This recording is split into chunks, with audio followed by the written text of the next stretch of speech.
മഹാനായ മുഹമ്മദ് മുസ്തഫ സ്വല്ലല്ലാഹു അലൈഹി വസല്ലമ രാവേറെ ചെന്ന് നിസ്കരിച്ച് കാലിൽ നീര് കെട്ടി വീർത്തപ്പോൾ മഹദിയായ നമ്മുടെ ഉമ്മയുടെ ചോദ്യം, എന്തിനാണ് അങ്ങുന്ന് ഇത്രമാത്രം പ്രയാസപ്പെട്ടുകൊണ്ട് ഉറക്കമിളച്ചിത്ര സുദീർഘമായി നമസ്കരിക്കുന്നത് എന്ന ചോദ്യത്തിന് പ്രവാചകന്റെ മറുപടി നമ്മൾ പലപ്പോഴും വായിച്ചറിഞ്ഞവരാണ്, കേട്ട് പഠിച്ചവരാണ്. മുത്തു മുസ്തഫയുടെ തിരിച്ചുള്ള ചോദ്യം, അഫല അകൂന അബ്ദൻ ശകൂറ, ഞാനേറെ നന്ദിയുള്ളവരടിമയായി മാറേണ്ടതില്ലേ എന്ന്. ആരാ ചോദിക്കുന്നത്? 2-3 മാസങ്ങൾ ഞങ്ങളുടെ വീടുകളിൽ പുകയുയർന്നിട്ടില്ല എന്ന് നമ്മുടെ ഉമ്മമാര് പരിചയപ്പെടുത്തിയ കുടുംബനാഥനാണ് പറയുന്നത്.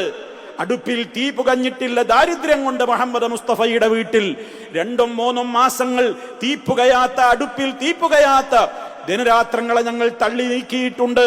അന്ന് വെറും കാരക്കയും വെള്ളവും മാത്രം കഴിച്ചുകൊണ്ട് ഞങ്ങൾ ജീവിച്ചിട്ടുണ്ടെന്ന് പ്രവാചക ഭവനത്തിന്റെ ദാരിദ്ര്യത്തിന്റെ നേർപകർപ്പ് നമ്മുടെ ഉമ്മമാര് ലോകത്തോട് വിളിച്ചു പറഞ്ഞ ആ മുഹമ്മദ് മുസ്തഫ സല്ലല്ലാഹു അലൈഹി വസല്ലമാണ് പറയുന്നതെന്ത്?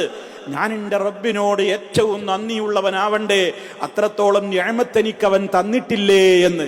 ഇവിടെയാണ് നമ്മൾ മറിച്ച് ചിന്തിക്കേണ്ടത്. നമ്മൾ നിഅമത്തിന്റെ കോളം എഴുതാനേൽപ്പിച്ചാൽ ആദ്യം എഴുതും ഇഷ്ടം പോലെ പണം, ഇഷ്ടം പോലെ സൗകര്യം, ഇഷ്ടം പോലെ ഭക്ഷണം, ഇഷ്ടം പോലെ വസ്ത്രം, നല്ല നല്ല വീട്, മെത്തരം വാഹനങ്ങൾ. ഇതൊക്കെയാ നമ്മൾ കാണുന്ന നിഅമത്ത്. മുഹമ്മദ് മുസ്തഫ സല്ലല്ലാഹു അലൈഹി വസല്ലമിന് ഈ പറഞ്ഞ എണ്ണിയത് ഏതെങ്കിലും ഒന്നുണ്ടായിരുന്നുവോ? ഇല്ലായിരുന്നു. എന്നിട്ടും അവിടുന്ന് പറയുന്നത് എന്താ? രാവേറെ നിസ്കരിക്കുകയാണ്. വിശുദ്ധ റമദാൻ കഴിഞ്ഞിട്ട് ഒരു 3 റക്അത്തെങ്കിലും രാത്രി നിസ്കരിക്കുവാൻ ഇന്നും നമുക്ക് മടിയാണ്.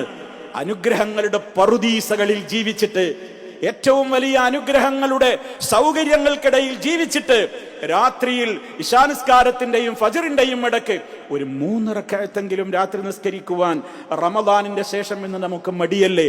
ആലോചിക്കണം എവിടെയാണ് നമ്മുടെ ശുക്ർ എന്നുള്ളത്.